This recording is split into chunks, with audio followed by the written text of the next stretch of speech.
So welcome to this month's NCRA Zero Waste Advocacy Committee show, or ZWAC show, where each month we do two things. We highlight some cool, interesting topic with speakers or debates, and we feature a reading from the recycling archives where some heroic pioneer of recycling is honored by having their words of wisdom read aloud. Normally we have Susan Kinsella from the archives do the reading, and she's a wonderful reader. She wasn't available, so we had to ask Mary Lou, who's only been a drama teacher in her life, to do a dramatic reading tonight of Warren Snow, who was with us from New Zealand. And Warren, among his many achievements, catalyzed New Zealand to become the first country in the world to have a zero waste goal, and not a zero waste by burning everything in sight goal, but a zero waste by recovering resources goal. So good on you, Warren. That's why one of many reasons why we've asked you to be honored here tonight, and why Mary Lou is now going to read some segments from the interview that Karen Driver did with you. So Mary Lou, if you'll. Okay, thank you very much, John. Can everyone hear me? Yes. Okay, I want to say my reading will go on, John, because Warren, your stories are too interesting. They're very hard to shorten. And I was not only a drama teacher, I was also the coach for our competitive team in interpretive reading when I was a high school teacher. And it's just a wonderful thing when you get to read something that you think is so wonderful. So this is a little excerpt, and I have to say it's a little excerpt from Warren Snow's answers to the oral history that I think are there 22 questions, I think? Yes. Oral history questions. And his stories are so interesting. And he was instrumental in New Zealand being the first nation in the world to adopt zero waste as a goal, not zero waste to landfill, but zero waste. And Warren really he's got the vision. But something I'd like to, as I read through his interview, I noticed his patterns. He has very interesting patterns. And that's what I really want to emphasize today. Warren starts things. He makes them grow. He enlists other people and recruits them, and then he gets everybody working together. It's a mimicking of the natural growth pattern and increasing complexity that ecosystems develop when they grow and become resilient. So he lets other people take the projects into the future, and he starts something else. And his pattern is he starts with an idea. He brings in somebody else or a lot of other people. They elaborate the idea. It expands, it multiplies, and he leaves to go start something else. And the other people take that idea into the future. He starts something new. And all throughout his interview, he focuses on other people and acknowledging what other people have done. He finds ways to share the work and the credit. He always shares the work. He requires that other people to work, and he shares the credit. And he keeps things interconnected insofar as he can. It's mimicking the natural world, and his products have been a whole bunch of enterprises, many of which are still going. He has generated a new funding concept called staircase funding, starting small and low, rising with work and achievement, and continuing until the enterprise is self-sustaining.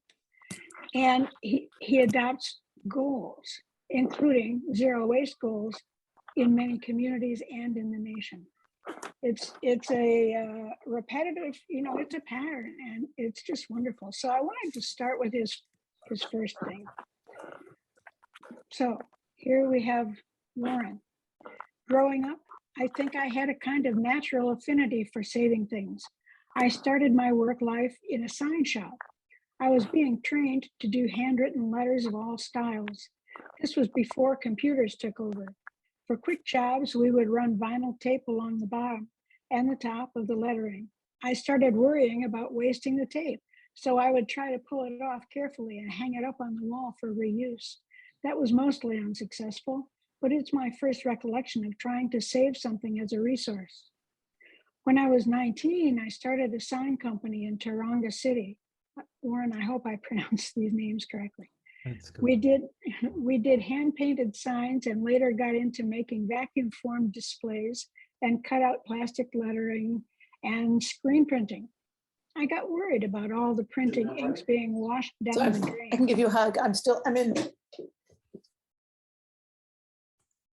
Oh, we lost you. We've lost you. We've Oops, lost. there we go. Is that better? Yeah. Yeah, you can hear it. Okay. I got worried about all the printing inks being washed down the drain. Then there were the offcuts from all the plastic and polystyrene and the other materials we used. What to do with them? We sent a little truckload of that stuff to the dump every week, and it really got to me that we were wasting these materials. One day I picked up a magazine called The Ecologist at my local bookshop. The Ecologist was edited by Teddy Goldsmith, and the articles in that magazine really shook me. Then I read a book called The Closing Circle by Barry Commoner. Between the influence of those two writers, I realized that I no longer wanted to do the work I was doing. The waste involved in my business was phenomenal. Plus, I didn't agree anymore with doing marketing for companies whose products and operations were taking society down the wrong path. One day, a representative from Rothman Cigarettes came to pick up another order, and I told him we wouldn't be doing work for his company anymore because I didn't agree with their product or the way they were advertising to young people through sport.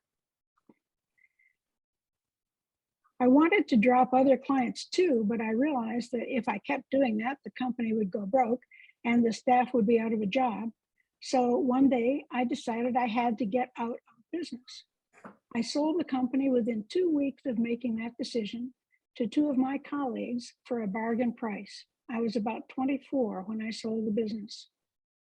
So this article in the Bay of Plenty Times on January 6, 1973 was all about my business and how successful it was and how I had completely jumped out of it and was looking for land to live on, commune style.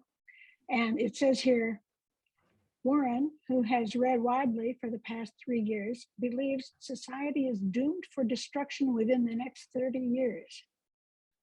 I don't believe, quote, I don't believe society will survive. There are too many people and too few who care. I felt back then that the only way to solve the growing environmental problems would be to live on the land as frugally as possible. And I did that with my wife and 2 young daughters and several other families for 6 or 7 years in the hills. We lived with no electricity, no TV. And I felt that by living like that, we could save the world. But after a few years, I started to think that whilst living on the land was a valid response for many, I felt a need to get back into society. All right then, I just got this little idea turning in my head, but at first could not find anybody with even the slightest interest in it. Then one fateful day, I was walking across a bridge in Kaitaia, and there was a guy walking toward me. He was leafleting for the Labor Party. Now, Warren, help me get this right. It was Cliff Colquhoun? Colquhoun, yes, Colquhoun. Colquhoun. Cliff Colquhoun. I had a chat with him, mentioned to him that I was pursuing the idea of a community-owned business. And it was like electricity jumped between us. It was awfully like electricity. We hit it off immediately. Then I was invited to a far north rural education activities program, REAP, to meet a Scottish delegation, a husband and wife team, Colin Roxburgh and Vivian Hindman. They were luminaries in the Scottish community business movement. And after talking with them, I loved the idea of community business. This was especially exciting because I had been trying to promote the idea of a community-owned business and had developed little or no support for it other than from Robin Shepherd and Colquhoun. Yes. Yes? Okay. I kept thinking about how the economy was so sick and the central government politicians didn't know what was needed in rural areas. People were confused about what to do next. And here were visitors saying community-owned businesses were operating successfully in Scotland, creating employment in hard-hit areas. Cliff and I said, let's do something. Let's start a community business. We started by inviting supportive community members to be our board of directors and set up a not-for-profit company called the Community Business and Environment Center, or CBEC. We needed to raise some money. We started out by printing and selling t-shirts because I had a bit of background in screen printing. Then we started making wooden toy horses with plywood wheels. They were almost indestructible. But making and selling toys and t-shirts still wasn't enough. We had to do something bigger.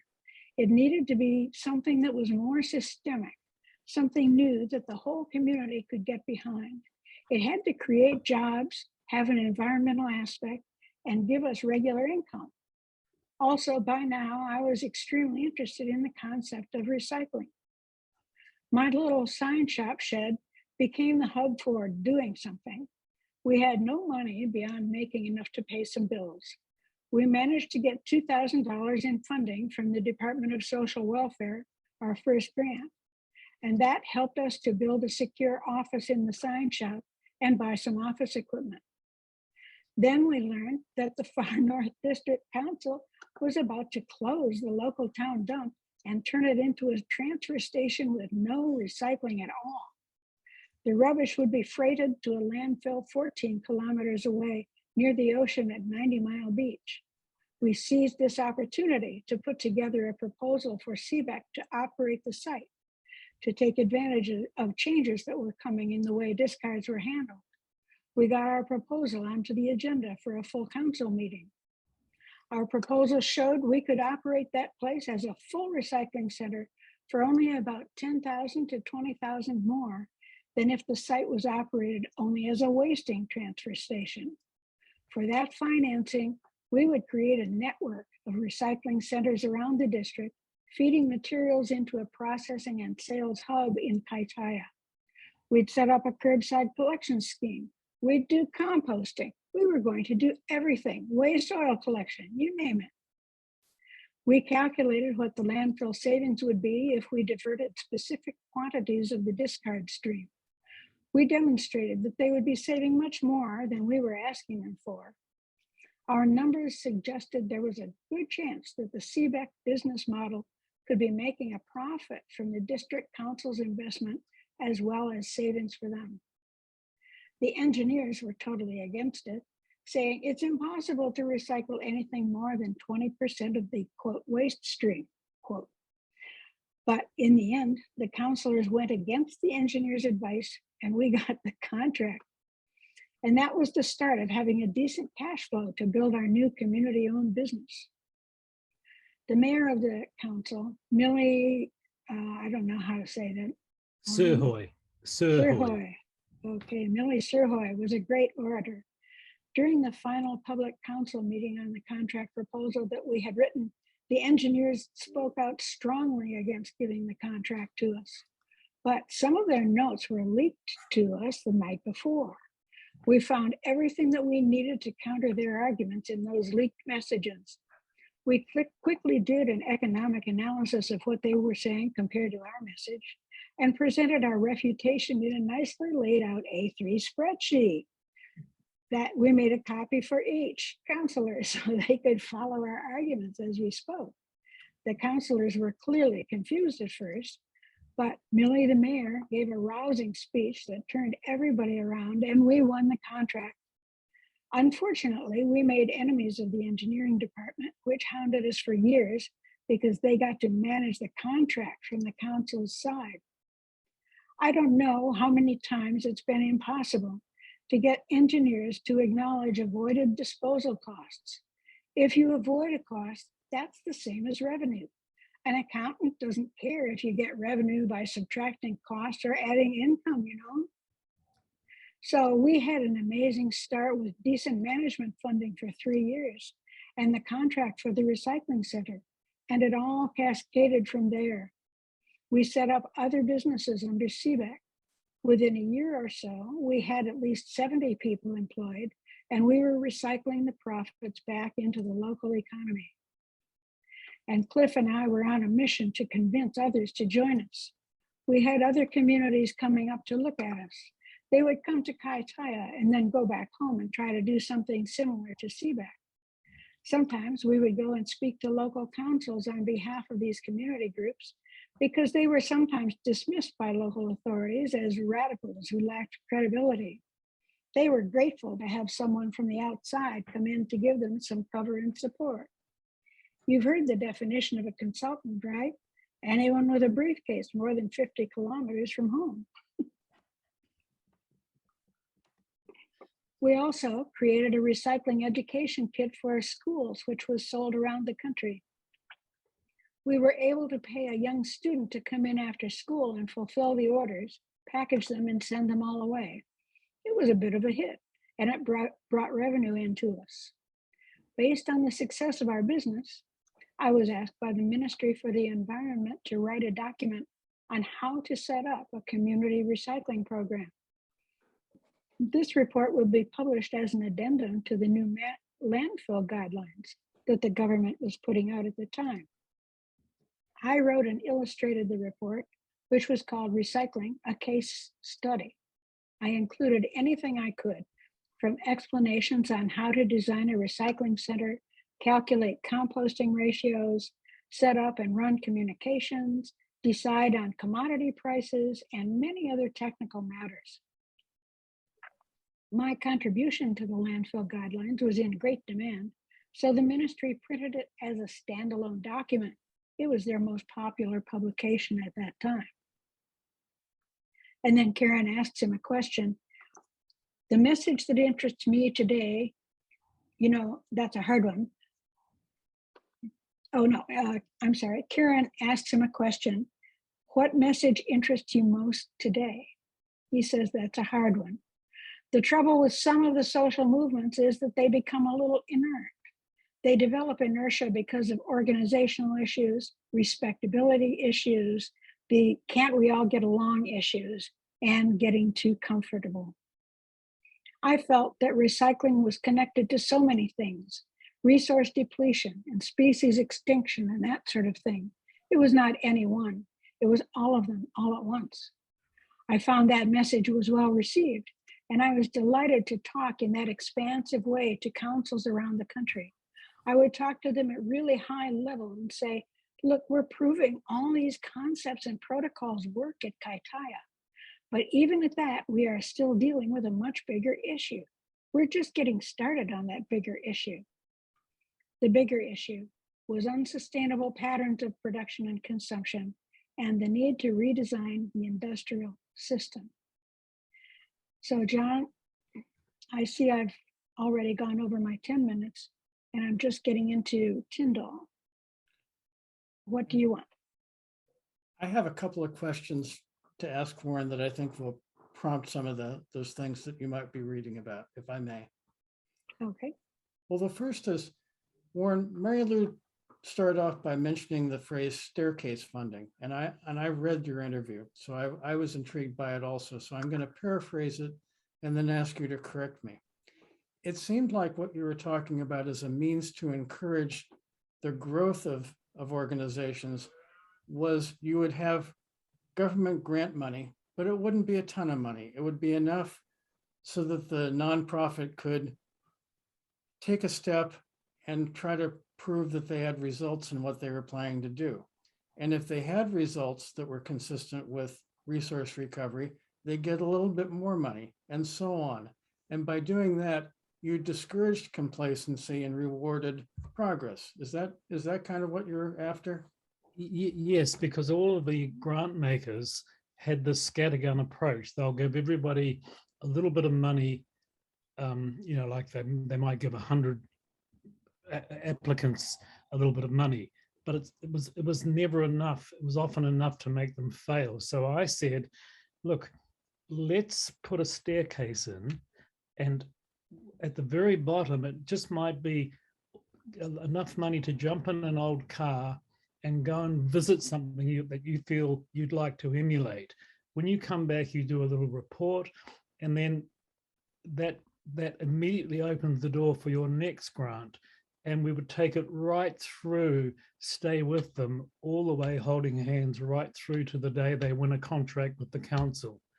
And so the idea was you didn't have to go to a new grant maker every year for your next thing and take sometimes 2 years. You're actually on a staircase, and you know that if you succeed at each step, you're almost guaranteed the next grant, and right through to a feasibility study, then a business plan, and then meeting before the council, or and winning, and a lot of groups won contracts that way. So it worked. It worked. Has it been replicated? Well, the foundation that I was running put out a big book, and they say they're still using that model. And the biggest foundation in New Zealand, the woman who ran it, came to me and said, "You've come up with a new model of philanthropy." Because I wasn't the philanthropist. I was running Tyndall's, a philanthropic organization. And he kind of allowed me a free hand in the beginning, because we had such a high degree of trust. But and once we set up the Zero Waste New Zealand Trust, I was much more freely able to apply that model. So let How me. many organizations do you reckon you set up that way?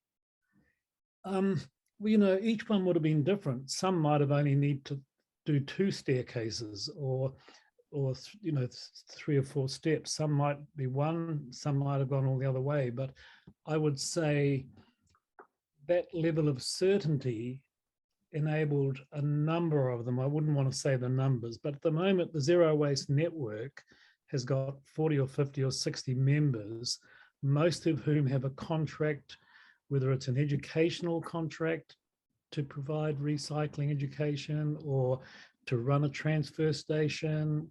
I would say quite a proportion of them would have got a little bit of help from us in that way. So Mary Lou was about to talk about Stephen Tyndall, and I think that's an incredibly interesting part of your story, Warren, particularly because in the portion that Mary Lou was reading, you were fearful for society because we're getting too big, getting too consumeristic. So you partner up, to use a vernacular, with a man named Stephen Tyndall. And to an American audience, he's essentially the Sam Walton of New Zealand. Mhm. So you're trying to create a grassroots based resource recovery program by going to somebody at the top and trying to make it work, trying to work it from the top down. So did that work out? He actually approached me. Well, actually, I approached him and I said, when he set up his foundation, please don't do the scattergun approach, which achieves nothing. Community enterprise is a new form of creating jobs in communities. It works. We've proven it. Why don't you put some money into that? And he called me and said, you can come and have a meeting. Excuse me. But long story short, he asked me to help him set the foundation up.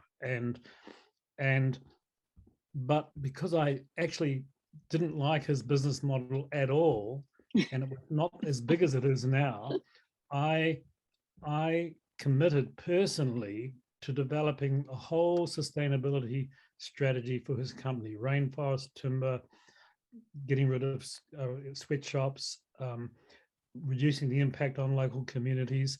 And he seemed to go along with it, which was a huge naivety. And I used to draw a V like this and say, that's sustainability. That's where your business is going. The further you go out on that arm, the harder it is going to be for you to get across that channel into the new direction.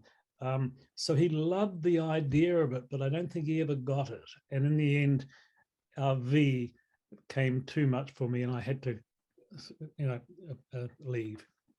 Well, I asked I you have to comment that Warren brought Stephen Tyndall to the United States one time And Dan and I and Mark Gurrell and Nancy Gurrell, I had the honor of touring them around in a van.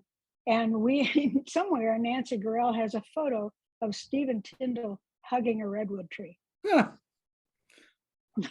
Well, Warren, I asked you about it because there are groups in California and America that think that they can achieve big things in zero waste by co-opting large corporate interests. They can convince the Pepsis and the Cokes that they're really going to do better and think that they can force them to do better. Do you think that's realistic? No, Why not? because I, how can I put it? I was able to capture some of his money, put it into a separate trust. 3 other funders came along and start something separate. And but I realized that the impact of his company, I was like your pet little kind of pet environmentalist doing these nice things. He didn't realize what an impact I would have on his company later. And so I slipped through the gap a little bit, and I have a lot of regrets about it because I feel I did get a lot of money and it millions and into the sector, but there's been a cost to that in terms of validating his business. And so when I saw him using this work to validate his business, I had to leave and come out publicly. And not long after that, this article here was done in one of our national magazines. It talked about the split between Stephen and I, and this is 20 something years ago, and 60 Minutes did a two series feature on the split, and which was great for me because I wanted to make it very clear I tried to reform his company, give him an opportunity to make a less impactful company, not destroying all the small manufacturers and retailers. He didn't do it, but he talked about it. And so that was my stake in the ground. We're over. It didn't work. Well, it worked in one way because a lot of groups got a lot of money and many of them are still around, but it certainly didn't work for me. And it was very hard for me to get work anywhere in the country after that. And so I set up Envision as a platform for me to be able to speak freely. And even though 90% of people didn't want to, even some of my friends didn't want to be close to me because they were thinking, you know, they could get money. But Envision was my platform to, and enough people supported the company for being able to carry on doing the work. Mary Lou, were there any other areas that you really wanted to cover? Well, I did want to say 2 things. One is that as a further comment on funding, Warren says, it takes a lot of know-how to fund things properly. As a funder, you are bound to stay independent and not get too close to the companies you are funding, but you are also stimulating change. Councils will fund, and he said this just a few minutes ago, councils will fund one thing for a year or 2, and so will trust and government, and then they'll go off and fund something else. Whereas if you keep investing in the thing you've invested in already, which is what we did with our staircase funding, you can often get your startup to the point where it's self-sustaining. And I think that's one of the keys to Warren's success in establishing organizations that still continue now. And another thing that he said near the end of his interview, he said, you know, the more I go on, the more I have a whatever approach. I just do my best. I battle out there. And while I'm doing that, I think it's not all about me, it's all about us.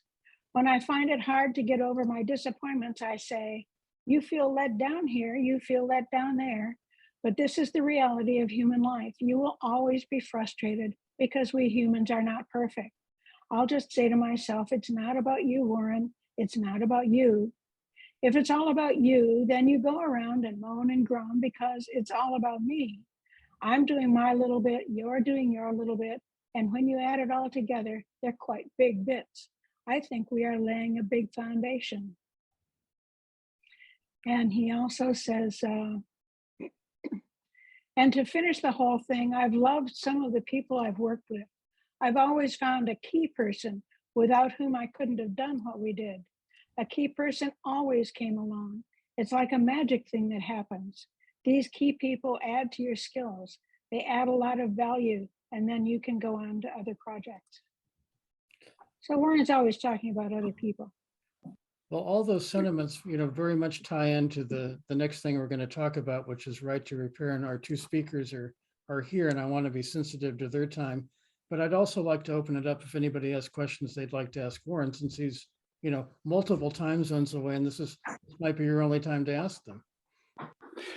John, this is Gary List. Can I just say thank you to Warren? You did more to expand zero waste around the world than is commonly understood. Your leadership there provided the framework for us to pursue it in the United States and through the Zero Waste International Alliance that you helped set up throughout the world. So thank you for your leadership. You have contributed much. Thank you, Gary. Thank you, Gary. Lovely to see you, Gary. Lovely to see you. Any other questions anybody has for Warren? Hearing none. Thank you, Warren. Pleasure. Please hang on as long as you can. We're going to talk about right to repair. I just need to make a bathroom stop. We'll be here. Okay. So this is zero waste advocacy, and we try to find things that are worth advocating for. We try to find ways to accomplish them, and this session was pitched as a call to action for NCRA. Right to repair should be kind of like a civil right of recycling, but it's not. And there's a current bill, SB 983, which is in front of the current legislature. It's had past iterations that have not succeeded. And tonight we have two passionate advocates for right to repair that I'm going to ask questions of shortly. But the goal tonight is to get NCRA people interested in this so that we can figure out an action plan where we can help this particular bill get through. It's a great subject because there's really nothing divisive about it. You could say the bottle bill's divisive or EPR is divisive. You could even say, a Recology ballot initiative is divisive, but nobody except for a manufacturer can really be opposed to right to repair. So why is this not a given? Tonight we have Liz Chamberlain, who is the sustainability director of iFixit, which hopefully if we succeed with this we all get to fix it. And we have Jenn Engstrom, who is the director of CalPirg, which I think is Public Interest Research Group. So two heavy hitters in this particular field. I've asked them to come tonight to talk about why this is important, what's good about this bill, who's the support and opposition, and what can NCRA do about it? So Liz, I'll start with you.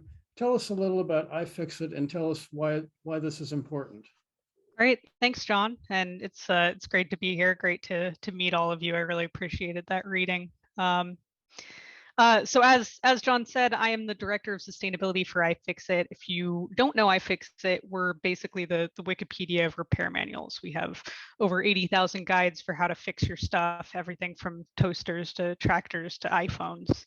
And we've done a lot of advocacy for right to repair across the country and really across the world. We've got some folks in the EU working there as well. But iFixit is based in California, so this law is particularly important to us. SB 983 is an update to California's Song-Beverly Act, which is also known as the Lemon Law, which requires that manufacturers of consumer goods make or repair available to consumers, purchasers of their products. SB 983 would require them not just to make repair services available through their own stores, but actually to make parts, tools, and repair documentation available to independent repair shops and to consumers. So yes, absolutely, John. We Fix It is the goal. And so the hope is that this would help bust manufacturers' monopoly on repair.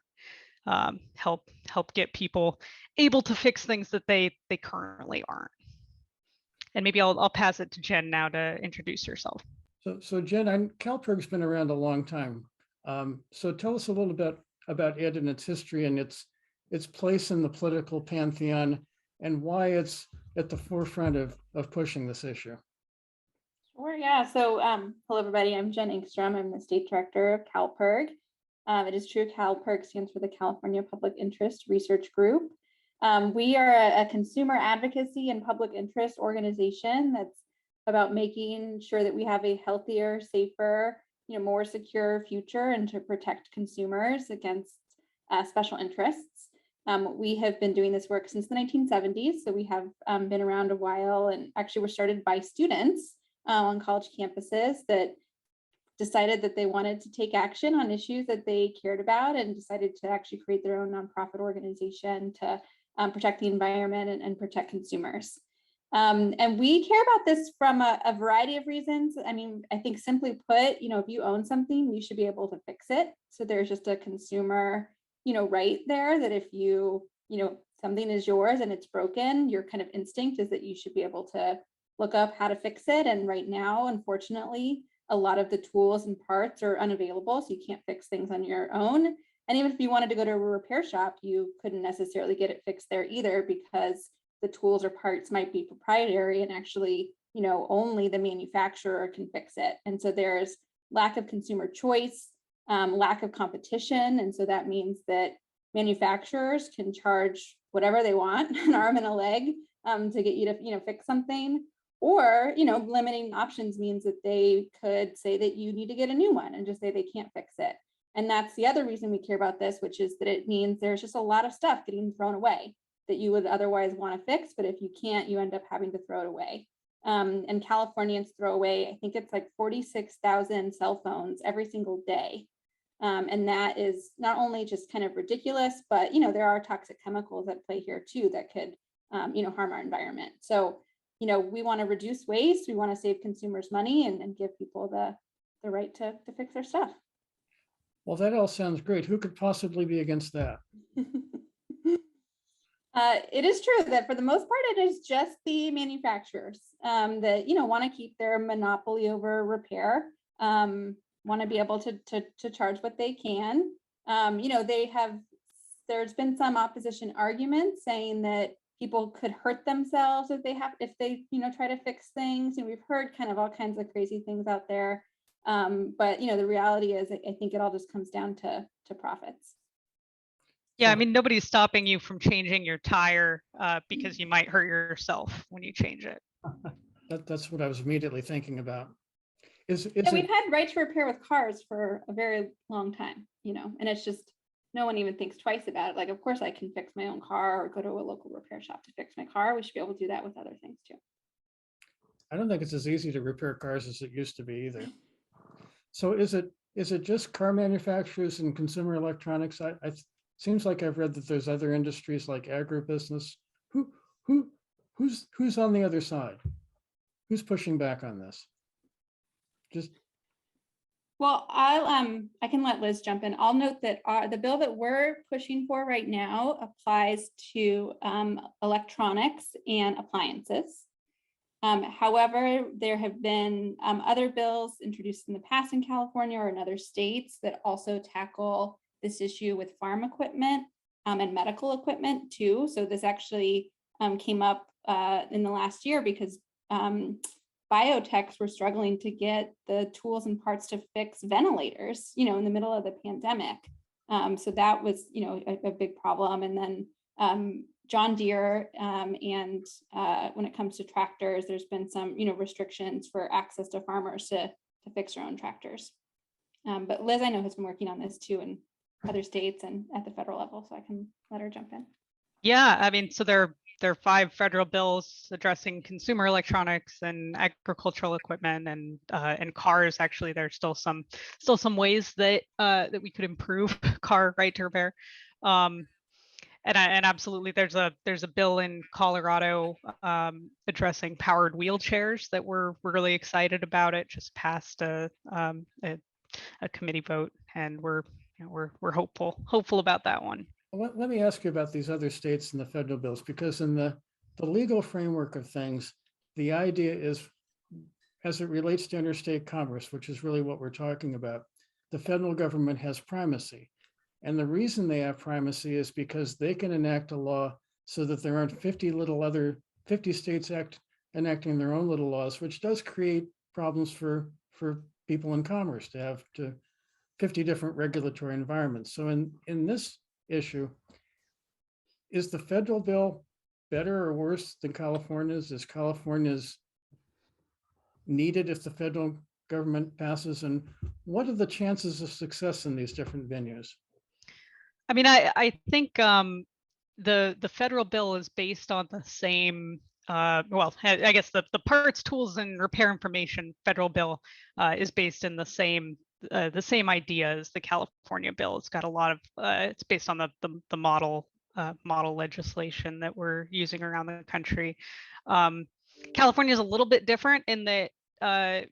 Because we already have this strong consumer protection in the Song-Beverly Warranty Act, expanding that means that there's less sort of new that's introduced. For a long time we've been fighting at the state level because that's how automotive right to repair got passed. It was passed first in Massachusetts, and after it was passed in Massachusetts, car manufacturers came to the table and negotiated a memorandum of understanding. And so our strategy has been to address it at the state level to try to get electronics manufacturers to the table. But as long as we've been fighting it at the state level, and iFix has been working on this issue since 2015, manufacturers have been saying exactly what you said, John, that they don't want a bunch of state bills. They don't want to have to deal with different regulatory environments. But of course, they have not. They haven't backed down now that we've introduced national legislation, and that. Even though that argument doesn't play there anymore, they're not suddenly in support of the national legislation. Well, I can't even imagine what it takes to pass something at the federal level. So I guess from a standpoint of simplicity, California is at least a little more manageable, I would gather. But I wanted to ask about the Song-Beverly connection, because I bring a legal background to this. And one of the things that made Song-Beverly effective was that it had a private right of action to consumers. And a group of lawyers, got behind it and specialized in bringing lemon law cases. So it's kind of a two-edged sword in the legislature that, yeah, you're going to create something that can be enforced by private people, but do we want a bunch of lawyers doing it? Right? And does this new bill attach all the private right of action stuff that Song-Beverly has? I believe so. Yeah, I think it's enforced in the same way. That Jen, please correct me if I'm wrong. Yeah, I think that's right. Is that a negative or a positive in Sacramento? It hasn't really come up, to be perfectly honest. It's not really what we've been talking about. So what can NCRA do? I mean, I think by and large could get behind this. We have gotten behind things in the past, like with plastic bags at the state level. We have limited ability to respond to things, but if we had specific things that you thought we needed to do, if you had legislators that were on this fence that we could do something with, or send them calls and postcards, what can we do? What can we do to help? At first, I think there's been some questions about privacy in the chat too, so maybe we can address that first. Sure. So the way to think about this is that right now, authorized manufacturers are already getting the tools and parts to fix things. So that means the 19-year-old that works at the Apple store in the mall, is fixing phones, but the local repair shop can't, or I can't fix my own phone. And so what we're asking the manufacturers to do is to provide the same information that they're already providing to, their own authorized authorized repairers, to independent repairers, and to the public. And so that doesn't mean, things that are trade secrets or things that will jeopardize security, of your phone. And in fact, they make these phones really secure and these computers really secure. So it's not like a repair person or me can figure out how to, hack into it just by, getting the instructions on how to switch my battery or how to switch my, screen. And we actually, the FTC did a review, like an analysis of some of these arguments around privacy or safety, that have come up, and basically said there's no evidence to show that, there are any risks to privacy if somebody gets to, fix their phone rather than, again, the 19-year-old at the Apple store fixing your phone. So Does that make it sense? sounds like what you're talking about is in advocacy, there's a school of advocacy that says, let's just throw out a bunch of make-weight arguments to make the other side spend time, and maybe they'll sound kind of good, and maybe somebody will get excited about them. And privacy is a hot button issue to a lot of people. But you're right when you debunk it and say, well, the 19-year-old at the Apple store has your contacts list the instant he starts working on your phone. So what's the difference between him and an independent shop? So is that where NCRA helps in debunking things, or is there a more tangible way that we can work? Yeah, well, I actually have a toolkit that I put together that I can throw into the chat if people are interested. But I think that when it comes to helping, we've already debunked a lot of the, the arguments. So I don't really think this is an issue of convincing people on the merits as much as it is just elevating this issue to get legislators to, put time into reading all of the, memos we've already put together that debunked, all of the opposition arguments. And so I think the more that you all can help to, generate phone calls into legislators' offices, write in emails, write letters to the editor to just get this in the media so that more people are talking about it. I think the more that we just, elevate this issue generally and get visibility around it, that will be really helpful. And then we do have a hearing on April 19th. So that is this upcoming next Tuesday at 1:30. It's the first hearing on this bill this year. We're a little nervous about it because the chair has, voiced some of these concerns. So we've been working to try to, clarify things with him. But the more that we just, show support so people can, call into the hearing and say that you support, that would be a really great way to help too. Is that the Environmental Health Committee? It is the Senate Judiciary Committee, actually. Because you're changing an existing law. Mm-hmm. Yes. Who's the chair of that? It's Senator Tom Umberg. Okay. So is this one of these bills that gets a lot of support and then legislators don't show up to vote when the time comes? Because they have a friend in their district that, likes their iPhone, and so they just don't show up as opposed to coming to vote no? Does that happen? There's been a lot of stalling. There was a bill that went to the Senate floor, state Senate floor in Nebraska last week that got filibustered. Basically every way a bill can die, the right to repair bills have died around the country. So what happened in the past that's not going to happen this year? Well, the last couple of years, it didn't even get a hearing. So the fact that we, have a hearing, supposedly, as long as we get there, is good. I do think that there are some things that are really helpful in this space this year. One is that the Biden since the last time we tried, the Biden administration has actually come out and supported right to repair. Mm-hmm. President Biden himself has tweeted that he thinks people should have the right to repair. So that's really helpful. The other thing is that some of the companies are starting to actually make available some of the tools and parts for, limited scope, but Apple in December announced that they will start making the tools and parts available to fix for consumers to fix their own. I think it's just the iPhone 12 and 13, Liz, I'm not sure. And then Yeah. just this last week, Google, and then I think the week before that, Samsung said that they're going to start making some stuff available too. So that's helpful because there's just momentum on this issue. And then also it just shows that, you know, all their reasons why they're scared, privacy, safety, you know, are kind like they're kind of debunking them themselves because they're saying, okay, we'll start doing it with a couple of these products. So they should just do it for all of them. Could Google, instead of just saying we'll give tools and parts, call their state senator and tell them to go ahead and vote for this? We're trying on that. So there's tools and parts and manuals, which is one thing, but there's also this making stuff that can't be fixed, right? Does this bill address that? Parts that are glued to in a way that you can't get to them, things like that. Yeah, it doesn't go that far. Kind of this idea of, you know, planned obsolescence, making things so that, you know, they're more fixable. That would be the kind of next big step. But this is kind of, I think the first thing is just to give people the tools to be able to fix them when they do break. But then, you know, ultimately they should make them last longer. So April 19, 1:30, is there a call-in that people can participate? Can you share that link with us?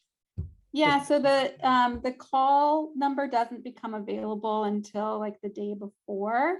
So I can throw my email in the chat if you are interested in calling in. All you have to do is, you know, your name, who you represent, and that you support.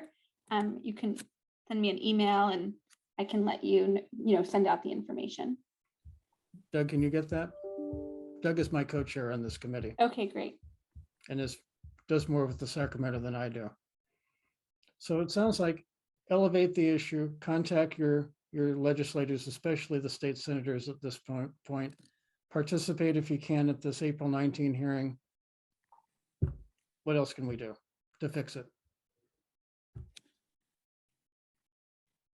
Liz, I'll let you. What are people doing in other places? We have We a can't hear you, Dan.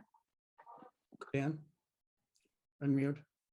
Yeah, I was thinking that Laura Anthony has been doing a lot of work on this in San Diego, and they do these things. She's working through libraries, and they set up repair clinics, and people can bring in anything they want to repair.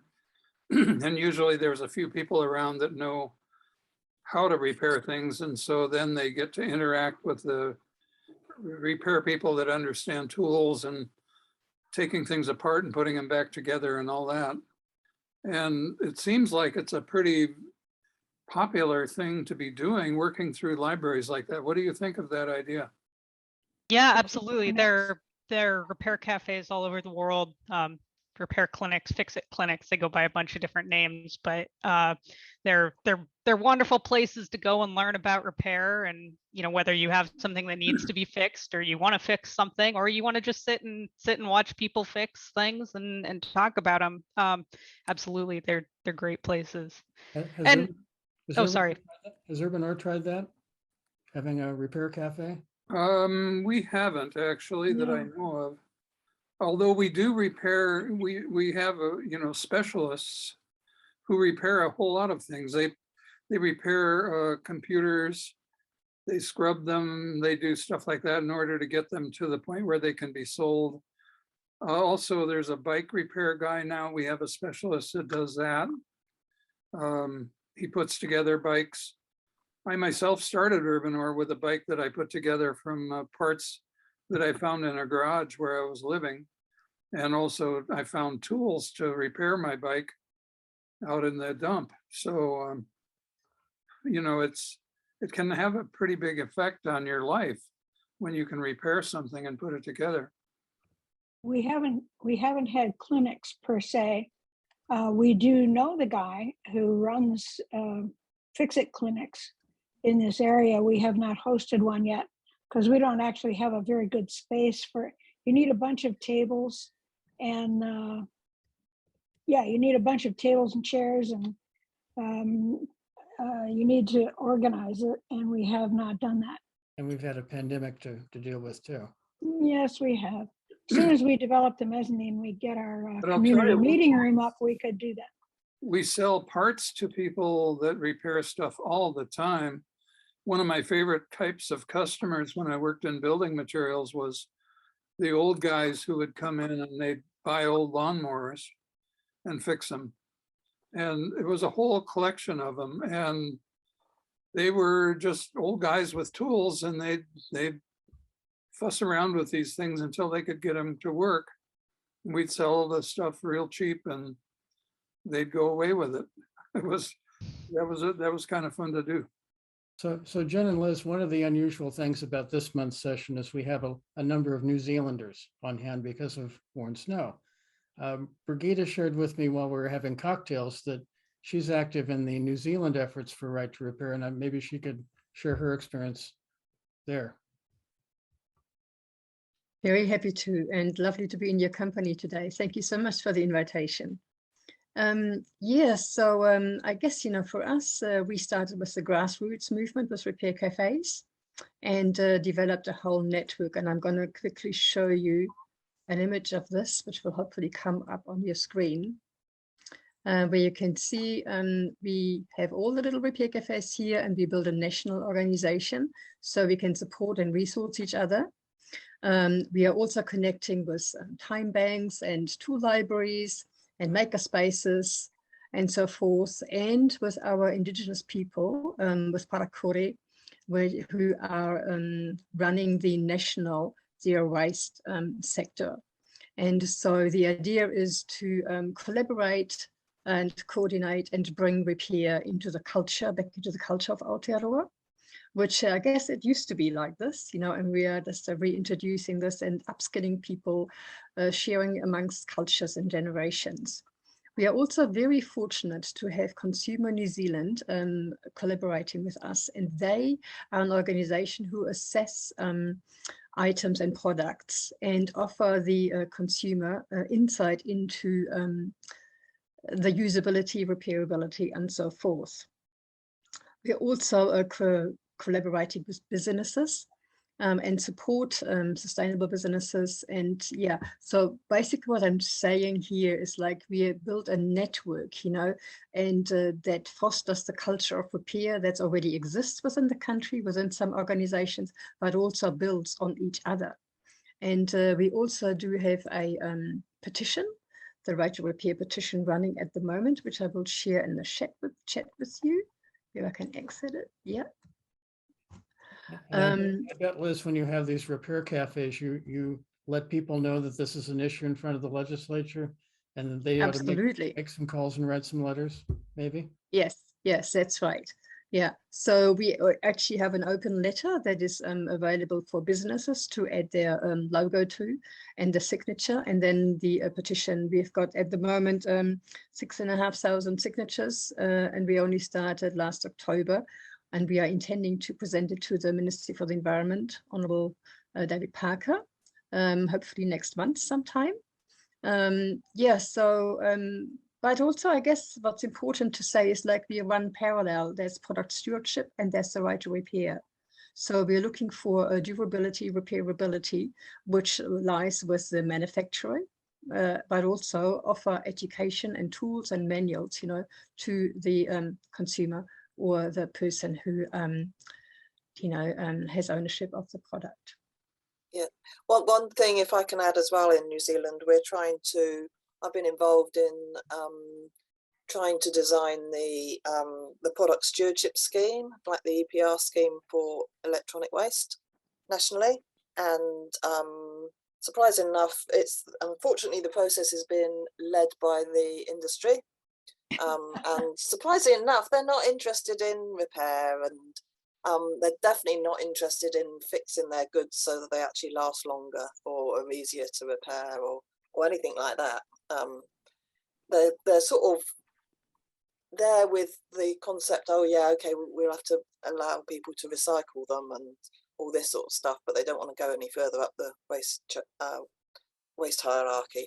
So that's one thing that we're really heavily pushing, and we got support from Ministry of the Environment to keep pushing that way, but we're a long way away from that. So which is why I invited Brigitte along to listen to this conversation about the legislation, because we need some really good legislation. So anything we can learn from you is awesome. So thank you. Yeah, thank you, Karen. Maybe I can also just mention we have this little window of opportunity at the moment with the waste strategy review, you know, for the Ministry of Health. So there will be consultation, and also a draft legislation about right to repair is proposed by the Ministry for the Environment, which then we will have input into. Yeah, so I'd like to just add something here. It's quite a revealing comment by Stephen Tindall. He said, and this is what I've been trying to really promote amongst this movement, is that he said the manufacturers used to have the control over product quality, product durability, whatever. But because of the mega retail Walmart warehouse phenomena, the control on how something is made, how long it will last, quality, is with the retailer. And so what the retailer does is go to China and they say to the Chinese producer, how much for this product? And he will or she will say $5. Stephen Tindall's mantra for his buyers was, we want it for half price, same margin. So therefore, the producer had to reduce the quality of the aluminium or do things to make it less durable. And so it's right to talk about producers, manufacturers, but we've got to remember that the weight of decision-making resulting in the products we buy is actually driven now by the retailers. When it was hundreds and thousands of small retailers, then the manufacturers were in control. So I just think that's important to remember. Keep remembering the retailer's role in quality, durability, repairability. Mary Lou? Could I add? Yes. For people who don't know, I work with Urban Ore, which is based in Berkeley, but for several years, 5 or 6 years, I was on the board of directors. I'm still an advisor to the board of the British Columbia Bottle Recycling and Depot Association. And British Columbia is devoted entirely to EPR for everything. And it's very enlightening how the whole EPR system works. You can have very good intentions when you write EPR legislation. How the regulations work are up to the people who write the regulations, who are not the same people that write the legislation. And there are so many details, there's lots of devils that creep in. And it's no surprise that, first of all, a producer is not the same as a manufacturer. A producer may be, for paper, a producer may be the paper mill. It may be the first importer of the paper from another country. It may be the bank that sends out its statements, or the magazine that produces a document. So those are all producers. So when you say producer responsibility, you have to understand how that responsibility has been spread like peanut butter all over the piece of bread. And in the end, nobody is responsible. So the producer responsibility organization that ends up getting set up represents all those actors, but is mostly going to respond to the deep pockets among the board of directors. So they'll respond to the big money, they'll respond to the manufacturers, they'll respond to Walmart, they'll respond to Stephen Tindall. And they will respond to the people who created the problem in the first place. And they will do as little as possible to affect consumerism as we know it, because they are being paid by the system that generates the consumables. So the financial structure that EPR, at least the BC, the British Columbia EPR systems set up, the financial structure simply embeds and sets into concrete the existing troubles and might exaggerate them some. There was one draft contract I got to see because I was on the board and people sent me things that people outside, people who don't have a bottle depot aren't supposed to see. And I saw one draft contract for bottle depots for paper recovery and bottle recovery, and they also recover electronics. There was one draft contract that effectively prohibited them from accepting anything for reuse. Forget repair. You can't even reuse it in any way. That was the draft contract. The operators got so upset that there could be nothing for reuse that, okay, they changed that. So now all you have to do is make sure that the client who brings some discard in affirmatively requests reuse. It's not for the operator to decide whether it's reusable. It's whether the customer affirmatively requests it without any prompting. So you can't say, do you want that reused? Well, You have to wait for them to say so. So, This is- when you're talking about giving responsibility, the producers are also going to want power that goes with it. And Yes. you need to figure out a way to respond to that doesn't give them power to solve the problem that they created. well, Mary Lou, if bring I it could back just to- throw in here real quick. See, this is a very, very nuanced and important contribution you're making.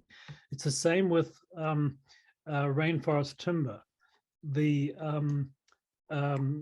FSC evaluators are paid by the forest owners. And so years ago, Friends of the Earth UK put out a press release, FSC don't buy it. And because if you're the auditor and your only source of money is the people who's ripping the forest off, how first of all, you might even get killed if you don't do the right thing. But secondly, how can you be independent? So sorry, I just don't mean Exactly. to. Yeah, Well, I want to bring Exactly. it back to, I want to bring it back to right to repair because this is Liz and Jen's dinner time. And what we're talking about is pretty common theme in these monthly shows. We're really talking about a conflict between Wall Street and Main Street. Main Street touches people. And what seems to be the case with all zero waste issues is the more you touch people at a local level, the more resource recovery you have. And maybe that's really the thing, the big thing, whether it's farm to table or whatever it is, we used to have an infrastructure where things got fixed because manufacturers took some pride in their work. They didn't have investors that wanting short-term returns. They took pride in their products.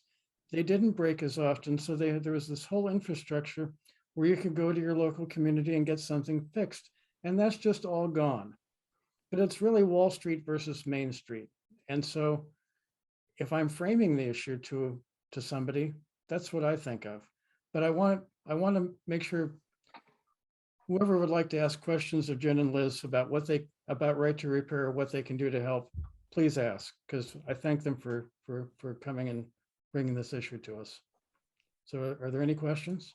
I just want to, if I very quickly add my how impressed I am with these two young women and what they're attempting, and it's really, really encouraging. And I just am very grateful, along with Brigitte in New Zealand and the people that are leading the charge here. It's such an exciting part of this whole movement.